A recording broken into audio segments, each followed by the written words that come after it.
Have you ever logged on to a ticketing app to buy passes for your favorite artist's concert or checked flight prices for a quick weekend getaway only to stare at your screen in absolute shock? The prices are sky high, yet when you try to book, the seats are already sold out. What is going on here? Usually, when the things get expensive, we tighten our belts and stop spending. But right now, something completely opposite is happening. People are complaining about the high cost of living, but they are absolutely rushing to buy concert tickets, book movie halls, and plan expensive holidays. Economists have a brand new name for this strange phenomenon. It is called funflation, the inflation of having fun. Hello everyone and welcome to the Fintelligent Investor channel. I'm CA Pratiksha Pai. Let's break this down. If you feel that my talking speed is slow, you can watch on a faster speed. The relevant timestamps are also given. So let's dive in.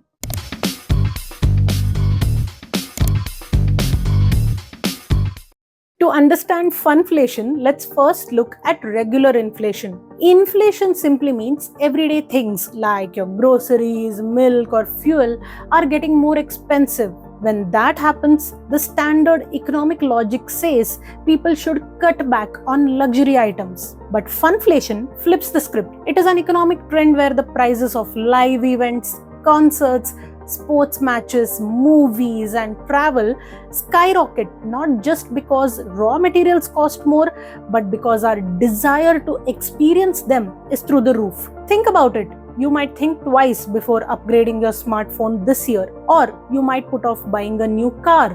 But when a major global music icon announces a tour or an international cricket match happens nearby, thousands of people think, "Take my money right now."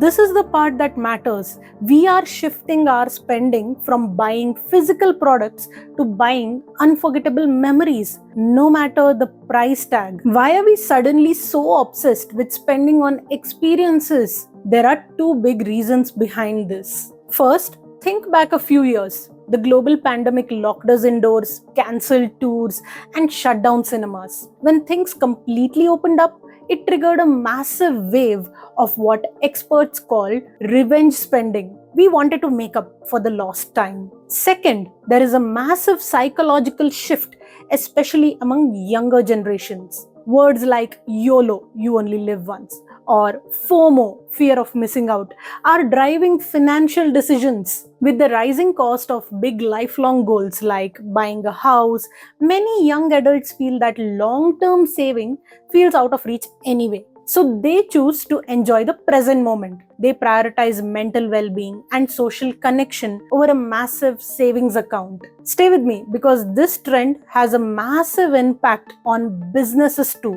Entertainment companies now use something called dynamic pricing. This is a system where ticket prices fluctuate in real time based on demand. The higher the demand, the higher the ticket price climbs. If thousands of people are trying to buy a ticket at, say, 10 a.m., the price automatically shoots up. Before going ahead, if you enjoy our content, please subscribe and hit the bell icon.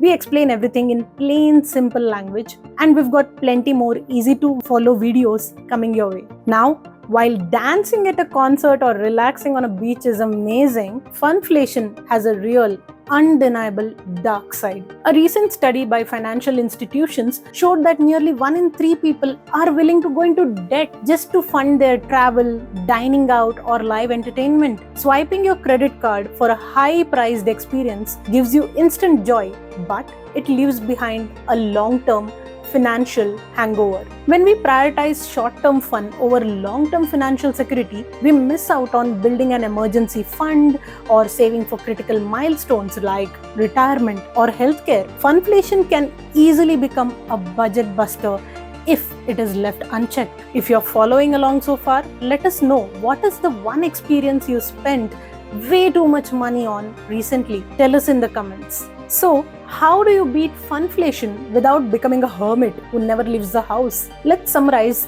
a best approach. First, do not rely on impulsive spending. Create a dedicated fun fund in your monthly budget. Separate your survival money like rent and groceries from your entertainment money. If your fun fund runs dry, you wait until the next month. Second, recognize the FOMO trap. You do not have to attend every single major event just because it is trending on social media. Choose the experiences that truly matter to you. At the end of the day, making memories is a beautiful part of life, but those memories are much sweeter when they aren't accompanied by a mountain of credit card debt. Thank you for watching. If you found this explanation useful, please hit that like button as well as share it with your friends and family. Please subscribe for more simple explanation of complex economic trends. Stay smart with your expenses, and I will see you in the next video. Till then, stay subscribed, stay connected.